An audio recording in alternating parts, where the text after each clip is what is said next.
Halo, perkenalkan nama saya Rusmiati Putri Nenggolan dengan NIM 1432328. Di sini saya akan menjelaskan bagian tentang perang dagang Amerika dan Cina terhadap perekonomian global. Jadi, selama perkembangan ekonomi dunia akhir terhadap perkembangan nasional selama pertumbuhan ekonomi global pada tahun 2019 akan lebih rendah dibandingkan tahun 2018. Seperti International Monetary Fund juga memperkirakan pertumbuhan tahun 2019 sebesar 3,2% lebih rendah dibandingkan tahun 2018, yaitu sebesar 3,6%. Dari dalam tabel bisa kita lihat di samping bahwa tabel itu menunjukkan tren pertumbuhan ekonomi negara-negara di dunia selama kurun waktu 5 tahun terakhir. Jadi ekonomi di negara maju melambat pada 2018 dibandingkan tahun sebelumnya. Pada awal 2018, IMF memproyeksikan ekonomi negara maju tahun 2018 tumbuh sebesar 2,5%. Hal ini berarti proyeksi awal tahun 2018 sedikit melenceng dengan kondisi yang terjadi pada keseluruhan 2018. Faktor penyebab perlambatan pertumbuhan ekonomi dunia tersebut juga salah satunya karena konflik perdagangan antara Amerika Serikat dan Tiongkok pada tahun ADB 2019 dan didukung dengan faktor lainnya seperti kebijakan fiskal dan moneter yang kurang akomodatif. Jadi pada negara berkembang, laju pertumbuhan ekonomi melambat pada tahun 2018 sekitar 4,5%, lebih rendah dibandingkan proyeksi IMF awal tahun 2018 sebesar 4,9%. Kondisi ini lebih banyak dipengaruhi penurunan pertumbuhan ekonomi di Tiongkok seiring memburuknya hubungan perdagangan antara Tiongkok dan Amerika Serikat. Hal ini berimbas pada aktivitas perdagangan luar negeri dengan negara mitra di Asia dan Eropa. Di samping itu, kondisi pasar keuangan global juga turut berkontribusi terhadap perlambatan ekonomi di negara berkembang. Namun berbeda dengan India yang berhasil mencetak pertumbuhan positif di tahun 2018. Jika dilihat dari laju inflasi dunia mengalami peningkatan sejak 2016. Pada 2018 berada pada level 3,6%.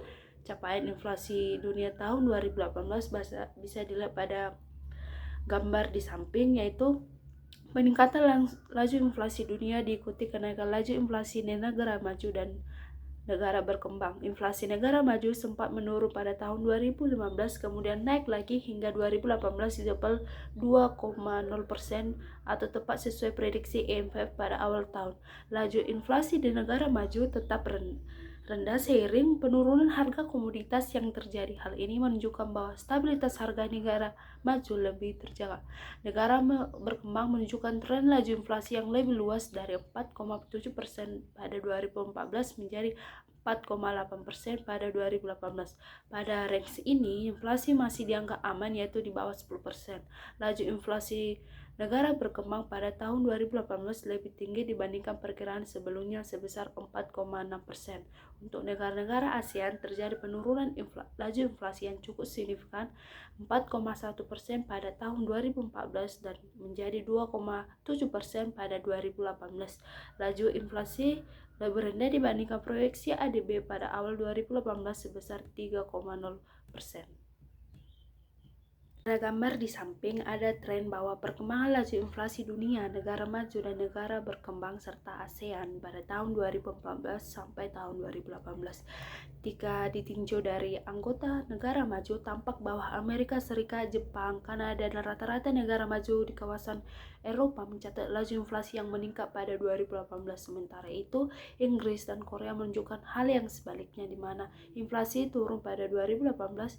Inflasi di Amerika Serikat pada 2018 meningkat sejalan peningkatan pertumbuhan ekonomi di negara tersebut. IMF juga memperkirakan pertumbuhan ekonomi dunia tahun depan menjadi 3,4%, turun 0,2% dari proyeksi pada April lalu. Pertumbuhan ekonomi terus melemah akibat meningkatnya hambatan perdagangan dan meningkatnya ketegangan geopolitik.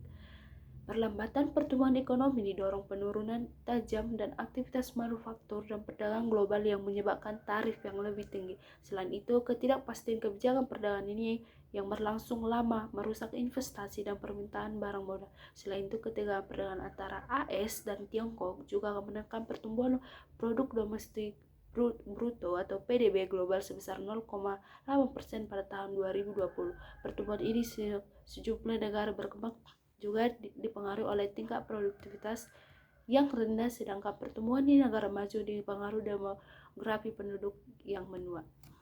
Pada tahun 2020 sampai 2023, akibat pertumbuhan ekonomi yang dampak perdagangan antara Amerika Serikat dan Tiongkok pada tahun 2022 bisa dilihat di gambar di samping pada pertumbuhan ekonomi global di dunia pada tahun 2020 bisa dilihat pada warna yang orange bahwa pertumbuhan ekonomi global tercatat bahwa di atas 5,8%, sedangkan pada tahun 2022 yaitu sebesar di bawah 5%, dan pada tahun 2021 pada negara maju bahwa pertumbuhan ekonomi berada di atas 5,1% dan berada di bawah 5%, yaitu pada tahun 2022 sebesar 4,8%, sedangkan negara-negara maju bahwa pertumbuhan ekonomi globalnya meningkat pada di atas 6%, yaitu sebesar 6,8%, dan negara maju pada tahun 2022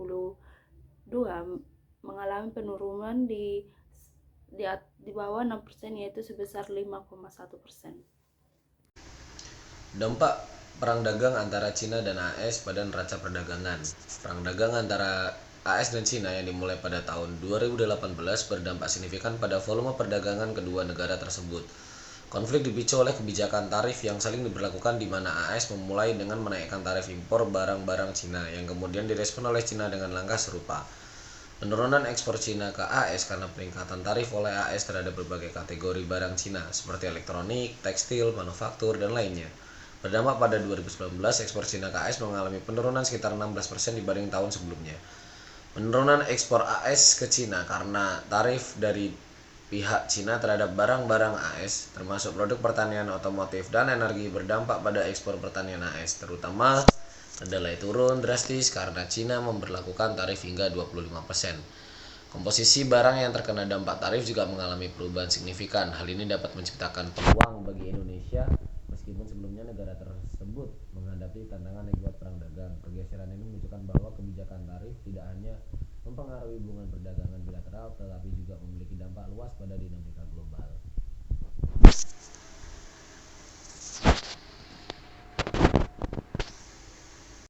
Perkenalkan, nama saya Maulina Ayu Mundilarti dengan NIM 143230037. Saya sebagai pembicara ketiga dengan tema kelompok kami, dampak perang dagang antara AS dan Cina terhadap perekonomian global.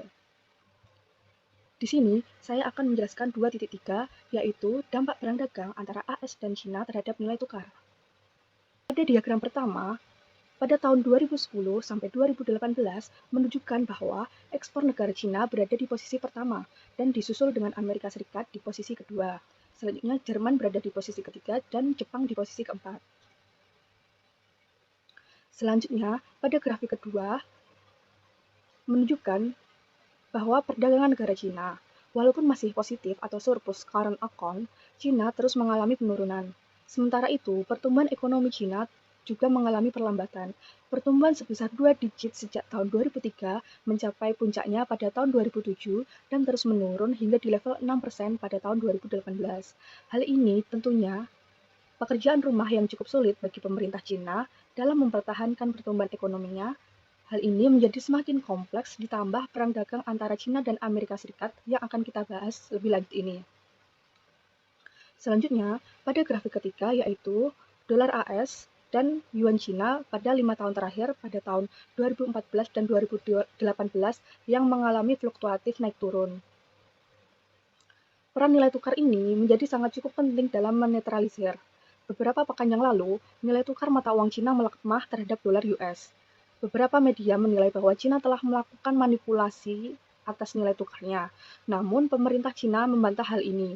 Terlepas dari kebenaran tudingan tersebut, kita dapat melihat bahwa dalam rangka mempertahankan arus ekspor, stabilitas nilai tukar menjadi salah satu faktor penting dalam perdagangan antar negara. Dalam hal ini, Cina dan US, pelemahan nilai tukar ini seolah menjadi kompensasi atas tarif yang diberlakukan oleh Amerika Serikat. Grafik keempat menunjukkan dalam data adalah penggunaan mata uang Cina atau yuan dalam pembayaran penerimaan transaksi luar negeri tahun 2015 sampai 2022 dan pada tahun 2018, 19, 20 mengalami peningkatan, namun di tahun 2021 mengalami penurunan dan tahun 2022 mengalami peningkatan. Seperti yang kita tahu, pemerintah Cina berupaya untuk melakukan devaluasi mata uang Amerika Serikat, yaitu dolar. Upaya devaluasi ini dilakukan agar dapat mengurangi biaya ekspor suatu negara, sehingga mampu mengangkat persaingan di pasar global dan biaya impor. Di sisi lain, peningkatan biaya impor dapat menimbulkan kecenderungan konsumen domestik untuk memilih barang dalam negeri dan bisa meningkatkan penjualan produk dalam negeri. China memberlakukan yang namanya dedolarisasi, dengan diam-diam melobi banyak negara untuk melepas dolar Amerika Serikat dan menggunakan yuan sebagai mata uang internasional. China sudah menggandeng beberapa negara seperti Rusia, Brazil, India, Kazakhstan, Pakistan, hingga Laos untuk meninggalkan dolar Amerika Serikat. Mereka sepakat penggunaan mata uang yuan dan mata uang lokal negara masing-masing dalam transaksi perdagangan internasional. Di Indonesia sendiri, Indonesia kini telah meninggalkan dolar US dan memilih untuk bertransaksi menggunakan rupiah. BI menjalin kerjasama penggunaan mata uang lokal dengan Bank Sentral China. Kerjasama ini disebut Local Currency Settlement. Ini sudah diberlakukan dengan negara-negara lain. Gubernur Bank Cina dan Gubernur BI telah menyepakati pembentukan kerangka kerja sesama untuk mendorong penggunaan mata uang lokal dalam penyelesaian transaksi perdagangan bilateral dan investasi langsung. Perkenalkan, nama saya Bonifacia Sinangga dengan NIM 143230011. Materi yang saya bawa dari dampak perang dagang Amerika Serikat dan Cina terhadap pertumbuhan ekonomi sampai dengan dampak perang dagang Amerika Serikat dan Cina terhadap perekonomian di Indonesia. Dampak perang dagang antara Amerika Serikat dan Cina terhadap pertumbuhan ekonomi diproyeksikan akan mengalami pertumbuhan moderat dalam waktu dekat. Menurut laporan dari Dana Moneter Internasional, perekonomian Amerika Serikat diperkirakan tumbuh sebesar 2,5% pada tahun 2023, 1,6% pada tahun 2024. Ini merupakan peningkatan dari proyeksi sebelumnya yang didorong oleh investasi bisnis yang kuat dan konsumsi yang stabil. Pada kuartal kedua tahun 2024, produk domestik bruto tumbuh 3% secara tahunan, melebihi ekspektasi awal sebesar 2,8%. Pertumbuhan didorong oleh peningkatan belanja konsumen yang mencapai 2,9%, menunjukkan bahwa konsumsi tetap menjadi pendorong utama ekonomi di Amerika Serikat. Meskipun tantangan seperti inflasi dan suku bunga yang tinggi, pasar tenaga kerja yang kuat memberikan dukungan bagi pertumbuhan ekonomi. Di sisi lain, ekonomi Cina diperkirakan akan terus tumbuh dengan laju yang lebih tinggi dibandingkan negara Amerika Serikat dalam dekade mendatang. Pusat Penelitian Ekonomi Bisnis Inggris (CEBR) memperkirakan bahwa PDB Cina akan tumbuh sebesar 5,2% per tahun hingga 2023 dan 4,5% per tahun hingga 2024. Dengan proyeksi ini, Cina diharapkan dapat menyalip Amerika Serikat sebagai ekonomi terbesar di dunia pada tahun 2030. Dampak signifikan terhadap pertumbuhan ekonomi kedua negara, terutama pada sektor manufaktur dan teknologi, di negara Amerika Serikat mengalami banyak tekanan akibat tarif tinggi yang dikenakan pada barang-barang impor dari Cina. Tarif ini mendorong perusahaan-perusahaan Amerika Serikat untuk mencapai alternatif sumber pasokan, yang menyebabkan pengalihan rantai pasokan global. Beberapa perusahaan berusaha memindahkan produksi mereka ke negara lain, termasuk Indonesia, Vietnam, guna menghindari biaya tambahan dari tarif tersebut. Meskipun beberapa industri berbasis ekspor di Indonesia mendapatkan keuntungan dari situasi ini, secara keseluruhan sektor manufaktur global mengalami pertumbuhan dan perlambatan akibat ketidakpastian perdagangan yang timbul oleh perang dagang. Sektor manufaktur di Cina juga mendapatkan dampak negatif dari penurunan permintaan Amerika Serikat akibat tarif menyebabkan banyak pabrik di Cina mengurangi produksi. Hal tersebut dapat penurunan nilai ekspor ke Cina. Konsekuensi terhadap investasi yaitu satu, regulasi investasi, di mana ketidakpastian yang timbul oleh perang dagang mendorong banyak perusahaan untuk merelokasi investasi mereka. Kedua, penurunan daya tarik investasi. Di sisi lain, ketergantungan ini juga dapat mengurangi daya tarik investasi di negara Amerika Serikat dan Cina. Perusahaan-perusahaan mungkin ragu untuk berinvestasi lagi di negara tersebut. Ketiga, peningkatan biaya produksi. Pengenaan tarif oleh Amerika Serikat terhadap produk Cina menyebabkan peningkatan biaya produksi bagi perusahaan-perusahaan bergantung pada bahan baku dan komponen dari Cina. Konsekuensi terhadap rantai pasokan. Distribusi rantai pasokan, di mana perang dagang telah menyebabkan distribusi signifikan dalam pasokan yang terintegrasi dengan Cina harus mencapai pasokan alternatif. 2. Dampak spillover, di mana negara-negara yang terhubung dengan rantai pasokan Cina seperti Indonesia mengalami dampak spillover negatif akibat penurunan ekspor ke negara Amerika Serikat melalui Cina. Misalnya, penurunan ekspor total Indonesia ke pasar Amerika Serikat diperkirakan mencapai $330 juta akibat penengahan tarif sebaliknya. 3. Perubahan strategi perdagangan. Perubahan strategi ini lebih cenderung untuk mendiversifikasi sumber pasokan mereka dan menjalin kemitraan dengan negara-negara lain guna mengurangi ketergantungan dan menciptakan peluang bagi negara-negara. Secara keseluruhan, perang dagang antara AS dan Cina telah memberikan dampak signifikan terhadap investasi dan rantai pasokan global. Meskipun ada peluang bagi beberapa negara untuk menarik investasi baru, tantangan struktural dan ketidakpastian tetap menjadi hambatan utama. 2. Dampak perang dagang antara Amerika Serikat dan Cina terhadap perekonomian di Indonesia. Posisi Indonesia dalam rantai perdagangan global sangat strategis, di mana letak geografis Indonesia menguntungkan untuk sumber daya alam yang melimpah. Sebagai negara dengan populasi terbesar di negara Asia Tenggara, Indonesia berfungsi sebagai gerbang utama di pasar ASEAN yang mencakup lebih dari 6.800 juta orang. Sekitar 40% dari jalur perdagangan dunia melewati perairan di Indonesia, memberikan peluang besar untuk menjadi pusat logistik dan perdagangan internasional. Dalam konteks global value chains, Indonesia terlibat sebagai penyediaan bahan baku produk antara, dan meskipun partisipasi Indonesia masih didominasi oleh komoditas dengan nilai tambah rendah seperti mineral dan bahan galian, namun dengan adanya perang dagang antara Amerika Serikat dan Cina, di Indonesia berpotensi mengalami perang yang lebih besar dan dalam rantai pasokan global dan memanfaatkan peluang dari supply chains yang muncul. Perang dagang antara Amerika Serikat dan Cina membawa peluang sekaligus tantangan bagi Indonesia. Di sisi lain, Indonesia memiliki kesempatan untuk menarik regulasi pabrik dari perusahaan-perusahaan yang bertarif tinggi yang diberlakukan oleh Amerika Serikat terhadap produk Cina. Strategi ekonomi menghadapi tantangan global termasuk dampak dari perang dagang Amerika Serikat dan Cina mencakup beberapa langkah yang dirancang untuk meningkatkan daya saing dan memanfaatkan peluang yang ada. Pemerintah Indonesia berfokus pada pengendalian neraca perdagangan dengan meningkatkan ekspor dan menekankan impor, serta mendorong masukan investasi langsung melalui permudahan perizinan dan kebijakan insentif fiskal. Dalam konteks ini, pemerintah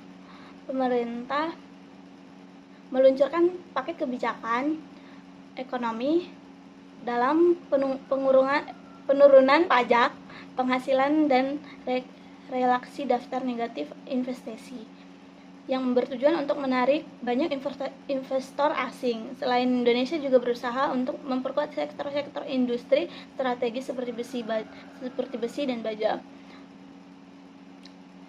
Indonesia untuk berinovasi dan beradaptasi dengan pengolahan pasar global, termasuk meningkatkan kualitas sumber daya manusia dan memperkuat jaringan distribusi agar dapat bersaing dengan negara-negara tetangga seperti Vietnam, Thailand, dan lainnya. Dengan pendekatan yang holistik ini, Indonesia berharap dan dapat memanfaatkan momen perubahan dalam perdagangan global untuk memperkuat posisi rantai pasokan di internasional.